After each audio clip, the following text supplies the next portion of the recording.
திருவெண்காடு புதஸ்தலத்துக்கு போயிடுது.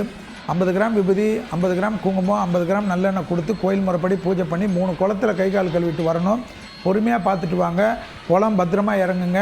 செல்வி சொன்னன் போயிட்டு வலிக்கு விழுந்துட்டு என்ன திட்டாதீங்க. அதனால் பத்திரமா குளத்தில் மட்டும் கவனமாக இருங்க. முதுகுத்தண்டோட கல்வி பாதையில் மிக கவனமாக இருக்கணும்.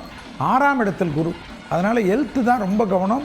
பணம் ஃபைனான்ஸ் பண்ணுறது, பணம் கொடுக்கல் வாங்கல், பேங்க்கு, பணம் முதலீடுகளில் ரொம்ப கவனம். அதே சமயம் மகரத்துக்கு பெரிய அட்வான்டேஜ் என்னென்னா 10ஆம் இடத்தை குரு பார்க்குறார். தொழில் கண்டிப்பாக கிடைக்கும். தொழில், உத்தியோகம், வியாபாரம், படிப்பு சம்மந்தப்பட்ட விஷயத்தில் பாதிப்பாக இருக்குது. நான் என்ன தொழில் செய்கிறேன்னு கூச்சமாக இருக்குது, என்ன படிக்கிறேன்னு வெக்கமாக இருக்குது, சொந்தக்காரங்ககிட்ட சொல்ல முடியல, ஃப்ரெண்ட்ஸுக்கிட்ட சொல்ல முடியலன்னா விசிட்டிங் கார்டு ரெடி பண்ணிக்கோங்க. விசிட்டிங் கார்டில் நீங்கள் ஃபில்அப் பண்ணுற அளவுக்கு உங்களுடைய டெவலப்மெண்ட் ஏற்படும்.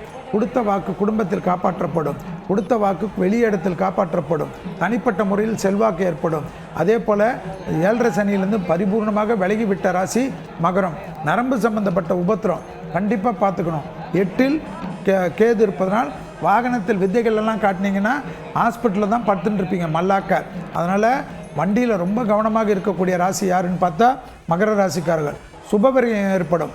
வீடு கட்டுறது, நிலம் வாங்கிறது, புது முதலீடு செய்வது, விவசாயம் பண்ணுறது, ஒரு 4 சென்ட் வாங்குறது, 10 சென்ட் வாங்குறது, நம்ம வசதிக்கு பெருக்கி கொள்வது, இன்டீரியர் பண்ணுறது, குழந்தைங்க ரூமை டெவலப் பண்ணி கொடுக்குறது, பொண்டாட்டிக்கு ஹெல்ப் பண்ணுறது, பொண்டாட்டிக்கு வேண்டிய வசதிகளை செய்து கொடுக்குறதெல்லாம் யாரையும் கேட்க வேணாம். மகர ராசிக்காரர்களுக்கு தொழில் அபிவிருத்தம். அதே போல் நிறைய கவர்மெண்ட் சர்வீஸில் என்ட்ரி ஆக போகிறவங்க, அரசியலில் நிறைய எம்எல்ஏ எம்பிகள் ஆக போகிறவங்கெல்லாம் பார்த்திங்கன்னா மகர ராசிக்காரர்கள் வருவார்கள்.